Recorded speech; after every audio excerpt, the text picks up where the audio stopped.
J'ai décidé de partir à l'étranger puisque l'état d'esprit en France ne me convenait plus. Je voulais voir autre chose. Et aussi, comme je suis dans le domaine d'utilitaire, je pense que c'est important de parler anglais couramment. Le meilleur moyen d'apprendre une langue, c'est de s'expatrier. Donc j'ai choisi de m'expatrier dans un pays anglophone, donc les États-Unis.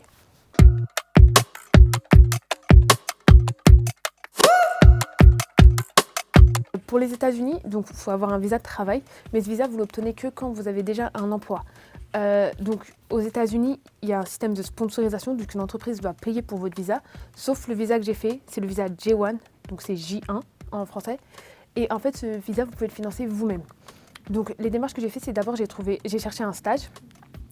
J'ai cherché sur des groupes de Français d'expatriés sur Facebook, tout simplement, en mettant une petite annonce comme quoi je cherchais un stage, que j'étais en master communication digitale et influence et que j'étais en alternance en agence média. Et j'ai été contactée par plusieurs entreprises, donc j'ai choisi celle que je voulais. Suite à ça, on lance les démarches avec un sponsor français. Et du coup, quand vous avez fini vos démarches, vous avez un rendez-vous à l'ambassade et ils vous valident ou pas votre visa. Donc moi, il a été validé. Donc après le rendez-vous à l'ambassade, vous recevez votre passeport avec votre visa sous une semaine et je suis partie une semaine après.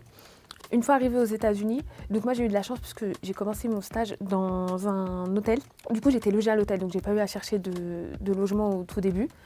Vous avez juste quelques papiers administratifs à faire. Donc aux États-Unis, il y a une carte de sécurité sociale, Social Security Card.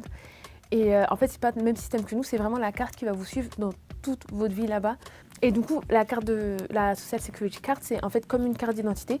Donc vous en avez besoin pour toutes vos démarches, pour ouvrir un compte en banque, si vous voulez passer votre permis, et même pour vos taxes, etc. Donc c'était les seules démarches à faire vraiment quand on arrive là-bas. Au niveau des difficultés qu'on doit s'attendre, pensez à une pandémie, parce que moi je ne savais pas que ça allait arriver, mais j'ai perdu mon premier stage, donc j'ai dû en trouver un autre. Après, sinon, au niveau des difficultés culturelles, c'est vraiment différent. Ça peut être difficile de s'adapter à une nouvelle culture quand vous avez vécu toute votre vie en France, par exemple. Différences culturelles au niveau du travail, au niveau des relations amicales, professionnelles, c'est assez différent.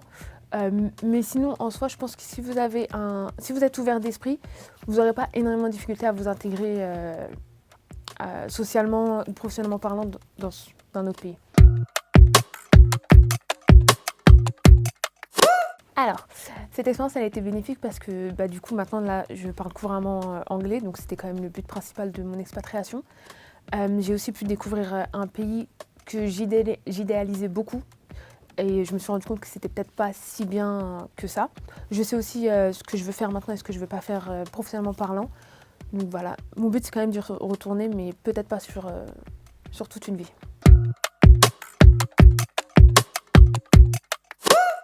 Donc si j'avais un conseil à donner, ce serait foncer.